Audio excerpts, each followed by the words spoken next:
Madame, Monsieur, bonsoir. Merci de nous accueillir chez vous pour ce flash. Le ministère de la Santé a annoncé une série de nouvelles mesures pour lutter contre une forte augmentation des cas de Covid-19. De nouvelles restrictions sévères seront appliquées car le nombre de cas actifs dans le pays a dépassé les 1000. Les écoles sont fermées pendant près de 3 semaines et ce jusqu'au 24 mai. Et la plupart des événements publics, des événements sportifs et des réunions seront annulés. Tous les rassemblements tels que les fêtes à l'intérieur ou à l'extérieur seront interdites, ainsi que les mélanges des personnes au foyer. Et tous les magasins, bars et casinos devront fermer à 19 heures du soir. Lors d'un briefing télévisé en direct, la ministre de la Santé, Peggy Vidot, a déclaré que les mesures étaient nécessaires en raison des transmissions communautaires de la maladie. Cela survient alors que le pays a enregistré 1068 cas actifs de COVID-19, soit une augmentation d'environ 500 cas ces derniers jours. Le commissaire à la santé publique, le Dr Jude Gédéon, a confirmé que l'unité d'isolement de l'hôpital familial fonctionne à pleine capacité. Il a déclaré que l'hôpital d'Ansoyal était maintenant disponible pour des cas additionnels fournissant 20 lits supplémentaires. Le comité des finances et des comptes publics de l'Assemblée nationale a dû suspendre ses sessions prévues pour cette semaine à la suite de nouvelles mesures annoncées par le ministère de la Santé. Le président du comité, le dirigeant de l'opposition, Sébastien Pillet, déclare que le comité doit respecter les mesures. Cependant, avant la suspension, les membres étaient en mesure d'interagir avec l'Agence pour la prévention de l'abus des drogues et la réhabilitation, l'APDAR, et l'Agence des entreprises des Seychelles, SA. Le chef de la direction de la Société des services d'utilité publique, la PUC, Philippe Morin, dit que la société est préoccupée de ce que les clients pensent d'elle. Il a dit que la PUC fait de son mieux pour satisfaire les clients.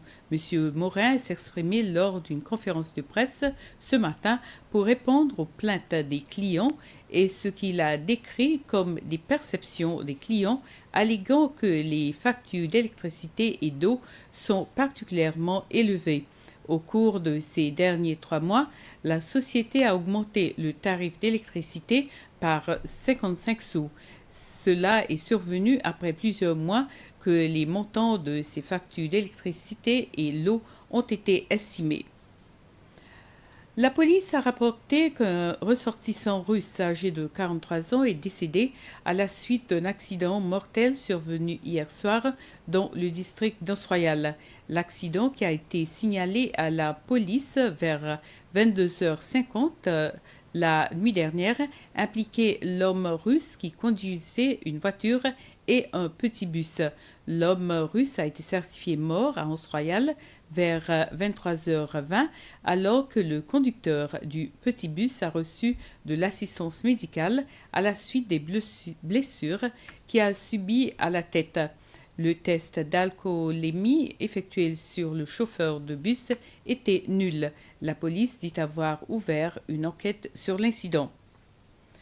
Le changement climatique, l'économie et la liberté de la presse sont des questions dont le nouvel ambassadeur des Pays-Bas aux Seychelles a discuté avec le président Waverlon Palawan et le vice-président Ahmed Afif à State House ce matin. L'ambassadeur Martin Brower a fait cette déclaration après avoir présenté ses lettres de créance au président Rom Palawan. Il a déclaré que sa rencontre avec le président avait été fructueuse. L'Association des praticiens des médias des Seychelles, AMPS, avec l'ambassade de France, ont organisé une conférence pour les journalistes de toutes les maisons de presse pour célébrer la Journée mondiale de la liberté de la presse hier. Le thème de cette année est l'information en tant que public. L'ambassadeur Dominique Mas a félicité les journalistes d'avoir grimpé de la 11e place dans l'indice mondial de la liberté de la presse. Je voudrais aussi particulièrement vous féliciter pour cette initiative et pour cette déclaration, cette charte, parce que elle illustre bien la la beauté et la difficulté de votre métier.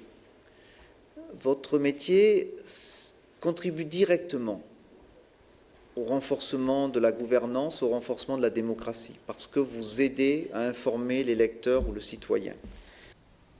Et c'est sur cette information qu'on se quitte. Merci à vous de nous avoir suivis et bonsoir.